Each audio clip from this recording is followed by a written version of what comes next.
Clark Gable walked onto the Hollywood screen like a man who was born to make everyone stop and stare. He had a strong, solid body, a deep and rough voice, and a smile that was half dare, half giving in. He didn't even need to try hard to become America's dream man. He just was that guy. But from the very moment they gave him the title the King of Hollywood, another life started getting locked away behind all that fame. A life that had no room for being weak. Fame showed up fast, but the cost showed up even faster. Clark Gable didn't grow up with money.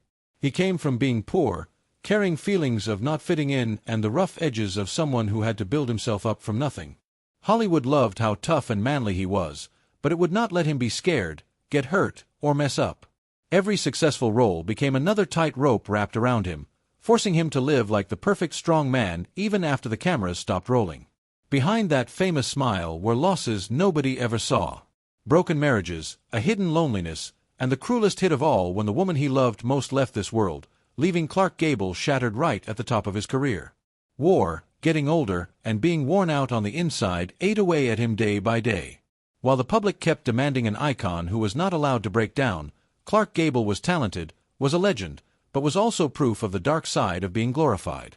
When a man is worshipped for too long, is there any room left for the real person hiding inside? And when the lights go out, who will actually be there with him? Clark Gable was born in 1901 in Cadiz, Ohio, a small town where life was more about hard work than big dreams. His father worked in the oil business, used to moving around constantly, dealing with heavy machines, mud, and the smell of crude oil stuck to his clothes. From the very start, the world Gable was born into was a world of outdoor work where your body was a tool for getting through things, not something to be babied or taken care of. His mother died before Gable was even a year old.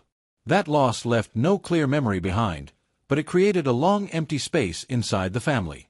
In his early years, he lived with relatives on his mother's side in Pennsylvania before his father brought him back to Ohio after getting remarried.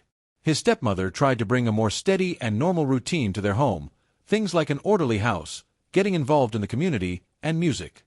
During this time, Gable went to local public schools in Hopedale, Ohio. People considered him a pretty decent student, and he started showing he had a gift for music. He learned to play instruments, joined a local band, and would sometimes perform at gatherings in front of adults. These were rare moments of standing in front of a crowd, though they didn't mean anything professional or theatrical to him at the time. In 1917, the family moved to a farm near Akron. Gable attended Edinburgh High School for a short stretch of time. Getting to school was not easy at all. Sometimes he had to ride a horse there every single day. School didn't leave much of an impression on him. Most of his time and energy went into working, doing farm work, making repairs, hauling things, repeating the same hard tasks that demanded you push through rather than sit and think. At 16, Gable left school. The decision wasn't some big act of rebellion. It just happened quietly, like a natural next step in a life that had never offered a whole lot of other options. He headed to Akron to work at a tire factory, jumping into working life with long shifts, tough conditions, and the same boring tasks day after day. His formal education ended right there. No college, no art classes, no mentor, no support system to lean on. During that period, one evening turned out to be different from all the rest. After a long shift at work, Gable walked into a theater and sat down in the dark rows of seats, and the play The Bird of Paradise began. The lights came up. A voice rang out clear and waited for the room to catch up. The entire audience fell silent together. On that stage, a body wasn't bent under the weight of heavy work or repeating the same motion for hours. It just stood there, was seen, and made everyone stop to listen.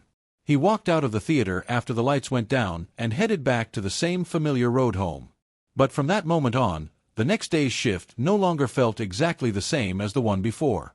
Thoughts about the stage kept coming back to him in quiet moments. When the machine stopped, when evening light slipped through the factory windows, when the sweat dried on his shirt, not as some glittering dream, but as another path that had just shown itself to him. In his late teens, Clark Gable started turning toward that path. He had no degree, no training, no one to guide him. What he had instead was a work rhythm carved deep into his body. Always on time, persistent, never complaining, the habit of standing at the edge of things before being allowed into the center. His unfinished education and years of hard labor left very real marks on him. He was a man used to proving his worth through physical toughness and used to enduring long before anyone ever noticed him. Those marks hadn't taken him anywhere yet, but they made him ready to move when the right chance came along. As the 1920s got going, that chance didn't come in the form of roles or fame. It came as pure hard stage work. Clark Gable joined touring stock companies, groups that moved through small towns where stages were built up and torn down in the same day. There, nobody separated the actor from the backstage crew. A morning could start with hauling scenery off train cars, putting together temporary stage frames in local halls, adjusting the lights, and patching curtains worn thin from all the travel. Gable did everything. He tied ropes, hammered nails, set up platforms, and fixed broken props right before it was time to open the curtains. There were no specialized departments, no one to cover for you. If the stage didn't hold together, that night's show simply didn't happen. At night, he changed into costumes in the wings and stepped out into the light. His roles shifted constantly from play to play and town to town. Some nights he only showed up briefly. Other nights he carried most of the dialogue because someone else hadn't shown up. He learned how to project his voice all the way to the back row, keep the scene going when a scene partner lost their place, and keep acting when props broke or the audience got noisy. There was no time for long rehearsals. You learned everything by just doing it. Those years created no glamour, but they built solid professional habits in him. Gable got used to exhaustion, to being compared to others, and to the doubtful eyes of small-town audiences who came not to admire, but to judge whether the show was worth what they paid. He adjusted little by little, standing more solidly, speaking more clearly, holding his presence so he wouldn't get swallowed up by the empty stage around him.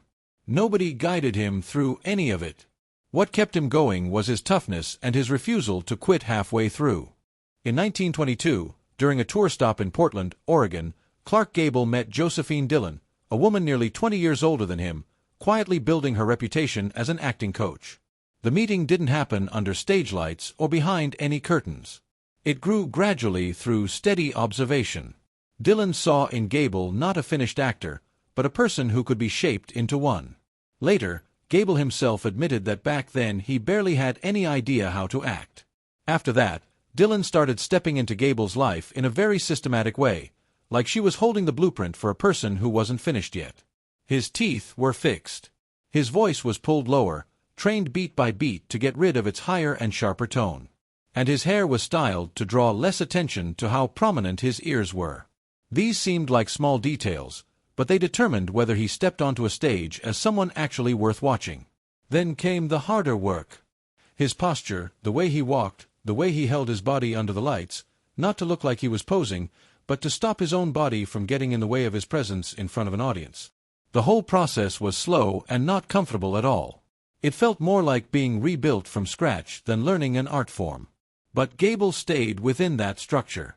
He let himself be corrected, tested, and filed down until one night a performance finally flowed from beginning to end without needing to patch things up, cover missed lines, or make apologies backstage. After that performance, nobody made any big promises. It was simply a matter of moving forward with a body that now stood more steadily under the lights. In 1924, Clark Gable arrived in Hollywood for the first time. It didn't feel like a grand debut. It was more like an extended tryout to see whether his newly improved presence could hold up inside a very different system. He entered the silent film era as a background face, showing up at the edges of the frame in tiny or crowd roles, visible enough to be in the shot but not enough to be remembered. At that time, Hollywood didn't see any star potential in him. His face was considered too angular and sharp, his build too rough, his presence not matching the studio's image of what a leading man should look like. There was no dramatic rejection. There was simply no next phone call. And Gable left the film sets and went back to the stage, the place where he was already used to unsteady work rhythms and holding himself upright without any guarantees. He worked in Houston, then made his way to Broadway, continuing in roles that weren't consistent, living between touring circuits and short rehearsal periods. At this stage, theater wasn't a launching pad to somewhere bigger. It was just a way to keep himself in the profession while the film world remained closed to him. Those years passed in a state without a clear name. Gable hadn't left Hollywood entirely, but he wasn't being kept either. He moved back and forth between film sets and stages, between brief chances and the silence of not being called back. Sometimes he stood close enough to see how the whole system worked. Other times, he pulled back to spaces defined only by pure work and the familiar rhythm of labor. He kept at the profession without any endorsement from anyone. Roles came and went. Stages were built and torn down. There was no sign that things would turn in a better direction, but no strong reason to stop either. The only thing keeping Gable moving forward was that he had gone too far to go back to where he started and hadn't stood in one place long enough yet to have his name attached to anything. So everything kept drifting along, not like some planned waiting game, but like a life rhythm being kept alive while the system hadn't yet figured out what to do with him. In Los Angeles in 1930, Clark Gable stepped onto the stage in The Last Mile playing a condemned prisoner waiting to be executed. There was no grand entrance, no big speech designed to please the crowd. He just stood there, letting his weight settle into the wooden floor, saying very little, letting silence stretch out until the audience had no choice but to go quiet along with it. The final scene moved slowly. The lights went dim. For the first time in years, Gable's presence didn't dissolve into the background. It stayed right there. Sitting in the dark audience that night was Ida Coverman, close secretary to Louis B. Mayer. She didn't notice a face that fit a role. She recognized a force that was hard to put into a category. Raw, compressed, built to endure. Something that MGM's existing list of parts didn't yet know how to handle. Coverman pushed Mayer to sign him, not because Gable was already a star, but because he was the missing piece, a wild card capable of shaking up the familiar orbit of studio images. After The Last Mile, Clark Gable entered Metro-Goldwyn-Mayer, not through some prepared doorway, but with the work rhythm of a man used to standing at the edge of things. He showed up on time, took the roles he was given, and didn't ask where he stood in the studio pecking order. In those early days, Gable appeared scattered across different movies alongside established names who got more light and more dialogue. He wasn't introduced as some exciting new discovery or emotionally guided through his scenes. Yet every time the camera settled on him, Gable held one thing steady. A body that stood firmly, a voice that didn't bend to flatter the camera, a gaze that didn't go looking for anyone's approval. For Gable, the process took longer than expected. His face was too sharp, his voice not smooth, his manner not refined enough for the mold that already existed. Yet he didn't disappear. Wherever they put him, Gable didn't fade away into the background. He existed as someone used to not being the favorite, and that made his presence hard to ignore. Not explosive, but unwilling to vanish. On set, Gable didn't carry the habits of an actor raised inside some artistic system. He brought the discipline of touring theater and physical labor. Few wasted movements, a grounded stance, no showing off. When directors asked for adjustments, he made them but didn't soften himself too much. Instead of forcing him into a mold, MGM started adjusting how they framed him. Less makeup, fewer decorative gestures, his rough voice left as it was. Silence allowed to hang in the air a beat longer. Gable slowly became associated with a sense of something real, not through dialogue, but through how he simply existed in scenes. Leaning against a doorframe, holding his hat when he had nothing to say, standing perfectly still without pulling himself out of the movie's rhythm. MGM didn't try to make him a polished gentleman. They let him keep his rough edges. And those edges introduced audiences to a different kind of masculinity. Not theatrical, not entirely safe, but trustworthy in a specific and grounded way.